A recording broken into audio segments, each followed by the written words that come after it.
What's up, YouTube? Today we're going over a electric power steering pump in that thing, the Willys. So it's going to be pretty cool. It's a nice setup. You can use this for, a lot of old school hot rods that don't have a lot of room under the hood.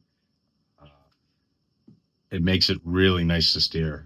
I mean, this is more of like the only creature comfort in this god awful rattle can of a tin fucking piece of garbage. Anyways, yeah, let's get into it. So I've had this pump for a while, kind of just really figuring out where this thing was gonna end up after getting all my intake piping and everything done. So I started putting it in. This was like last week. Put it in, powered it up, and this thing shot power steering fluid, or actually it was this expensive Toyota fluid, because it's a Toyota MR2 pump, out the steering shaft seal, and it just really weird. So I mean, that's what happens when you put a put pressure to a power steering rack that's been dry for 20 something years, I guess, right? So anyways, this is the fluid. Is it backwards? Obviously it's back because I'm using the front camera. I'll flip it around. Rack's been dry for like 20 years. So ordered a new rack from Speedway. Let's get into it. I'll just show you. Yeah, so let's get into it. Here's the fluid I was talking about. Stuff's pretty expensive. So lost about most of that on the floor. That was fun to clean up. But let's get into it. So this is the T-Bird style Mustang 2 pump. If I can get a good shot at it. It's all from Speedway. And it comes with the 2 8 and 6 lines. Adapters, I should say. So it makes this install really nice. There, don't mind the plane. Is the AN6 Barb fitting. AM6 Barb to any hose you have for the low pressure, obviously. And then you have a high pressure AN6. You can just search this on any website, it doesn't matter. AN6, however long you need it. And then you need to buy this fitting. So the two fittings you need to buy are this one. This one's JIC to AN6. And AN6 to Barb. So this one is pretty great. It self-leads. You just, bam. You can hear it ramp down. I guess there is a way for it to be speed controlled through here. If someone has, is working on an Arduino program to do it, but at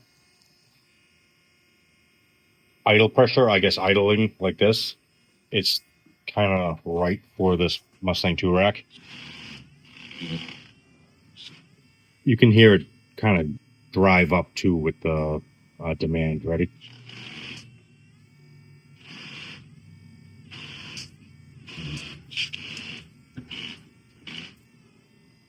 It works perfect for me and what I need. So don't mind this, it's all temporary. I ordered a circuit breaker, and what I'm going to end up doing is ignition. I have an ignition wire right here that tells the alternator to come on, so I'm going to use that to kick the relay on to drive these two on. So I don't know if you can see that, but yeah, kick these two on and it'll just power the pump when the car's on. So I guess the other little update with this thing is, but anyways, that's the MR2 thing. I made two power steering pump. I made the two brackets for it, and that's it. So life's good with that. Put the windshield in. Don't mind the windshield wipers. They're on there for decorative purposes at this moment. Just need to put the center bar on there and the inside supports. It came out pretty good. And then we can get this thing registered. Take it for a cruise. All in all, it's pretty close to the end with this thing. So needs a little bit of paint or body work, I should say, and then a wrap. Get the bubbles off this thing. I mean, it's nasty looking. It's got imperfections everywhere.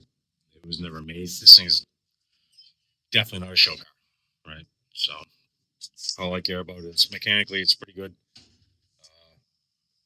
It's sorted now. I mean, this thing gone through it up, down, left, right. Everything's pretty much dialed in. So, all besides the tune. I mean, I got it idling well. Let's see, open this door with one hand. I got the base idle pretty good.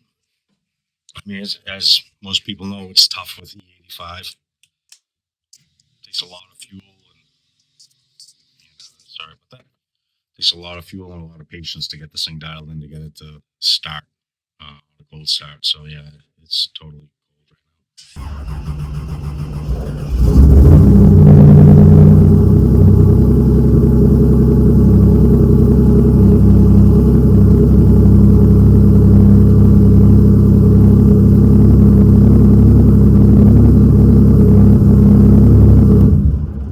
So yeah, as you can tell, I mean, that is not an easy feat. I mean, I know the thing's backwards, but the water temperature, I mean, everything is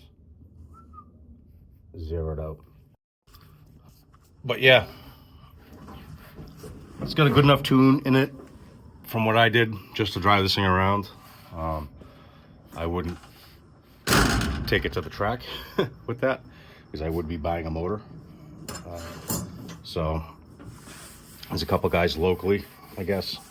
One guy that tuned the Nova. He did pretty good with it. I saw on his Instagram he did a few Grand Nationals, and he does fuel tech, and he does it in his own car. He's got a Mustang, I think, with a turbo LS. So I'll talk to him, see if he wants to get involved. I had a pretty good experience with him last time. I mean, he went through the Nova I built, and I mean, it was the easiest probably dyno the guy's ever had in his life. I mean, the car just literally went on onto the rollers, and he didn't have to adjust any. I mean, they had a distributor, so didn't have to adjust any springs in the distributor. I mean, it was a couple hour dyno session, and it was nothing broke. He didn't have to get his hands dirty. I think that was it, and it did exactly what was expected of it. So he changed some jets in the carb just to kind of see. He changed some jets in the nitrous just to see. But all in all, it all worked out well. So I'm probably gonna hit him up and see where we're gonna get at, what we're gonna get out of this thing. So either way, stay tuned. We'll keep you updated. All right, see you guys later.